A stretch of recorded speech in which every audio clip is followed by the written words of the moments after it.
Competitive exams की तैयारी करने वाले जो छात्र होते हैं ना, उनके लिए कट ऑफ शब्द किसी बड़े रहस्य से कम नहीं होता। एकदम सही बात है। परीक्षा देकर जैसे ही कोई बाहर निकलता है, उसके दिमाग में सबसे पहला सवाल यही आता है कि क्या मेरा स्कोर सेफ जोन में है या नहीं। हाँ, और इसी सवाल का जवाब ढूंढने के लिए आज के इस गहन चर्चा में हम हवाई बातें नहीं करेंगे। आज हम सीधा यूपीएसआई 2025 परीक्षा के एक्सपेक्टेड कट ऑफ और जो नॉर्मलाइजेशन रिपोर्ट है उसका पूरा विश्लेषण करेंगे। बिल्कुल। और सबसे खास बात यह है कि ये कोई छोटा मोटा सैंपल नहीं है। हम पूरे 75,000 से अधिक छात्रों के प्रामाणिक डेटा पर बात करने वाले हैं। मतलब ये अपने आप में एक बहुत बड़ा नंबर है। तो हमारा आज का मुख्य उद्देश्य यही है कि हम इस इतने बड़े विशाल डेटा को डिकोड करें, ताकि जो भी इस परीक्षा की तैयारी कर रहे हैं वो ये समझ सकें कि असल में धरातल पर प्रतिस्पर्धा का स्तर क्या है।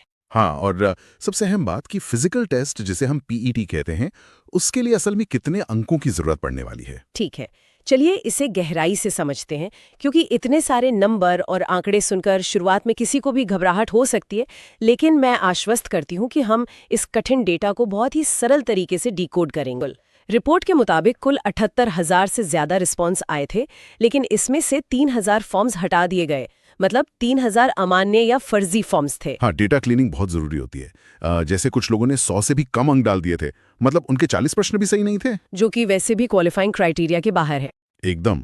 और कुछ ने तो 390 प्लस जैसे असंभव अंक भर दिए थे। तो ऐसे फर्जी एंट्रीज को हटाने के बाद हमारे पास 75,000 प्रमाणित डेटा पॉइंट्स बचे। लेकिन सवाल ये है कि हम कैसे मान लें कि ये 75,000 बिल्कुल सटीक हैं। इसके लिए हमारे पास एक क्रॉस रेफरेंस है, RWA मॉक टेस्ट का डेटा।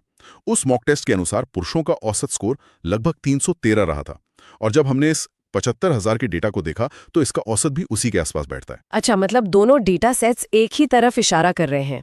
इससे डेटा की सटीकता पूरी तरह से पुष्ट हो जाती है। बिल्कुल। अब अगर हम 2021 और 2025 की प्रतिस्पर्धा यानी कंपटीशन रेशो को देखें, वो तो जमीन आसमान का अंतर है।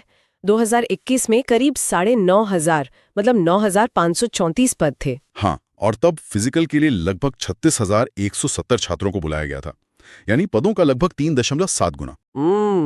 लेकिन 2025 में कहानी पूरी तरह पलट गई है। पद सीधे आधे रह गए हैं, सिर्फ 4,543 पद। अगर हम इसे व्यापक संदर्भ से जोड़कर देखें तो यही सबसे बड़ा बॉटलनेक है। इस बार फिजिकल के लिए संभावित बुलावा शायद 2.5 गुना हो, यानी लगभग 11,300 छात्र। हाँ, या अगर आयोग थोड़ा ज्यादा लोगों को बुलाता है तो अधिकतम 3.5 गुना होगा, मतलब करीब 15,900 छात्र। बाप रे, यानी पूरी की पूरी मेरिट केवल 11,000 से 16,000 छात्रों के बीच ही तय होने वाली है। बिल्कुल। 36,000 से सीधे 15-16,000 पर आना एक बहुत बड़ा ड्रॉ रेस से बाहर कर सकती है। और जब हर एक अंक इतना कीमती हो गया है तो परीक्षा की शिफ्ट और उसमें मिलने वाले नॉर्मलाइजेशन का प्रभाव सच में एक बड़ा गेम चेंजर बन जाता है। एकदम, क्योंकि हर शिफ्ट में पेपर का स्तर अलग अलग था। हाँ, और शिफ्ट के अनुसार जो औसत अंक आए हैं वो काफी चौंकाने वाले हैं। जो 14 मार्च की पहली शिफ्ट थी वो सबसे कठिन रही। डेटा में इसे साफ तौर पर पैनिक शिफ्ट कहा गया है। हाँ, और पैनिक होना स्वाभाविक भी है। इस शिफ्ट में छात्रों का औसत प्रदर्शन सबसे कम रहा। औसत स्कोर सिर्फ 300 अंकों का आसपास था। अगर हम 14 मार्च की दूसरी शिफ्ट और 15 मार्च की दूसरी शिफ्ट को देखें तो वो दोनों लगभग सामान्य रहीं। उनका औसत करीब 310 अंक रहा। हाँ, लेकिन 15 मार्च की जो पहली शिफ्ट थी उसका पेपर तुलनात्मक रूप से सबसे आसान रहा।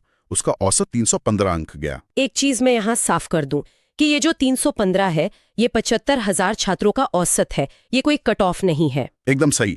और यहीं पर नॉर्मलाइजेशन का रोल शुरू होता है। यहाँ सबसे दिलचस्प बात यह है कि नॉर्मलाइजेशन कोई जादू या धोखा नहीं है। तो फिर ये क्या है? बहुत से छात्रों को लगता है कि उनके नंबर बिना बात के काट लिए गए।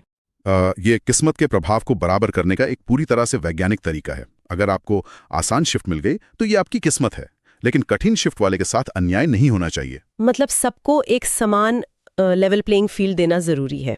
तो इसके हिसाब से किस शिफ्ट को कितना फायदा या नुकसान हो रहा है? अंकों की बात करें, प्रश्नों की नहीं, तो 14 मार्च की पहली शिफ्ट जो सबसे कठिन थी उसे सर्वाधिक फायदा हो सकता है। सीधे 8.4 अंकों का लाभ। अरे वाह, प्लस 8.4, ये तो बहुत बड़ा उछाल है। और 15 मार्च की पहली शिफ्ट को? चूंकि वो सबसे आसान थी इसलिए उन्हें सर्वाधिक नुकसान हो सकता है, लगभग -4.1 अंकों का। और जो बाकी दो शिफ्ट्स थी? 14 मार्च की दूसरी शिफ्ट को -2.3 अंक और 15 मार्च की दूसरी शिफ्ट को -1.9 अंक का नुकसान संभव है। मतलब अगर आयोग ने नेगेटिव नॉर्मलाइजेशन लागू किया तो 15 मार्च की पहली शिफ्ट वालों को सबसे तगड़ा झटका लगने वाला है। बिल्कुल। और ये 8-10 अंकों का जो हेरफेर है ना, ये मेरिट लिस्ट को पूरी तरह से पलट कर रख देता है।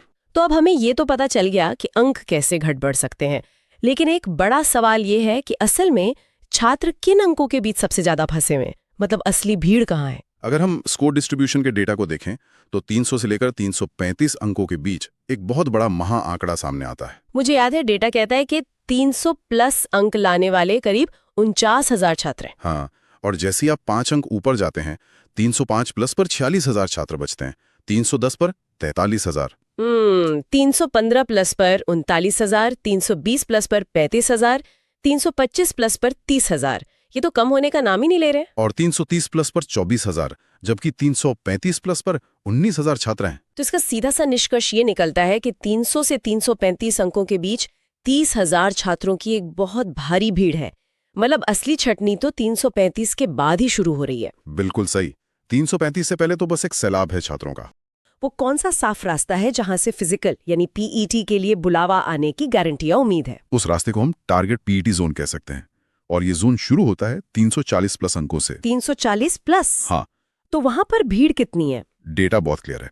340 प्लस अंक पर ठीक 14,000 छात्र हैं। अच्छा, और इसके ऊपर? 345 प्लस पर 9,759, 350 प्लस पर 6,164, और 355 प्लस पर? 3,397। और सबसे टॉप पर 380 प्लस वाले तो केवल 119 छात्र ही हैं। हाँ, तो अब जरा गणित मिलाइए। आयोग को फिजिकल के लिए कितने छात्र चाहिए थे? हमने शुरुआत में ही बात की थी कि 11,000 से 16,000 छात्रों की आवश्यकता होगी। बिल्कुल। और 340 प्लस पर कितने छात्र हैं? 14,000। तो आखिर इस सब का क्या मतलब है? मतलब बहुत साफ है। 340 से लेकर 345 अंकों के बीच ही फिजिकल मेरिट का निर्धारण होने वाला है। यही वो दायरा है। एक मिनट रुकिए, यहाँ पर सुनने वालों के लिए एक बात बहुत ही स्पष्ट करनी जरूरी है ताकि वो कंफ्यूज न हो। हाँ बिल्कुल, बताइए। अभी जो हम कट ऑफ बताने जा रहे हैं वो प्रश्नों की संख्या है, कुल मार्क्स की नहीं। मतलब हम नंबर ऑफ क्वेश्चंस की बात कर रहे हैं। ये बहुत जरूरी स्पष्टीकरण है, क्योंकि यूपीएसआई में एक प्रश्न 2.5 अंक का होता है। बिल्कुल। तो जनरल कैटेगरी यानी अनरिजर्व्ड के लिए ये कट ऑफ 138 से 141 प्रश्नों के बीच बैठती है। मतलब इतने प्रश्न आपके सही होने चाहिए। हाँ, और अगर आप 138 प्रश्नों को 2.5 से गुना करेंगे तो वो ठीक 345 अंक बनता है। यानी हमारा 340 प्लस वाला जो जोन था वो यहाँ बिल्कुल सटीक साबित हो रहा है। एकदम गणित परफेक्ट बैठ रहा है। और ईडब्ल्यूएस कैटेगरी के लिए? ईडब्ल्यूएस के लिए ये 136 से 139 प्रश्नों के बीच रहने की उम्मीद है। और ओबीसी कैटेगरी? ओबीसी भी लगभग उसी रेंज में, 135 से 138 प्रश्न। मतलब जनरल, ईडब्ल्यूएस और ओबीसी में अब कोई बहुत बड़ा अंतर नहीं रह गया है। नहीं, अब मार्जिन बहुत कम हो गया है। अगर हम एससी कैटेगरी की बात करें तो वो 122 से 125 प्रश्नों के बीच रह सकता है। और एसटी कैटेगरी के लिए कट ऑफ 105 से 108 प्रश्नों के आसपास रहने की संभावना है। हाँ, और जो एक्स सर्विसमैन है उनके लिए ये 110 से 112 प्रश्नों के बीच हो सकता है। और महिला अभ्यर्थियों का क्या रुझान दिख रहा है? महिलाओं की कट ऑफ अपनी अपनी श्रेणियों में पुरुषों की तुलना में थोड़ी कमी रहने की संभावना है। हालांकि वहां भी कंपटीशन कड़ा है, लेकिन 1-2 प्रश्न नीचे मानकर चल सकते हैं। तो अगर हम इस पूरी चर्चा को समेटें तो अंतिम निष्कर्ष या जो डेटा रियलिटी है वो यही है कि इस बार पदों की संख्या आधी रह गई है। बिल्कुल, और इसी बॉटलनेक के कारण कट ऑफ पिछले वर्षों की तुलना में काफी हाई है। और ये कोई हमारा अनुमान नहीं है, ये 75,000 छात्रों के डेटा का एक पूरी तरह से वैज्ञानिक रुझान है। इसलिए सुनने वाले सभी छात्रों के लिए हमारा सीधा संदेश यही है कि अगर आपके सही प्रश्न इस सेफ जोन की रेंज में आ रहे हैं तो बिना एक भी दिन बर्बाद किए आज ही से फिजिकल की तैयारी शुरू कर दें। हाँ, क्योंकि दौड़ के लिए समय बहुत कम मिलता है। आंकड़े आपके सामने हैं, पूरी तरह पारदर्शी हैं। अब आपको अपना निर्णय खुद लेना है। और हाँ, ये भी ध्यान रखें कि ये कोई आयोग की फाइनल लिस्ट नहीं है। 1-2 प्रश्नों का उतार चढ़ाव या जिसे हम मार्जिन ऑफ एरर कहते हैं वो पूरी तरह से संभव है। बिल्कुल,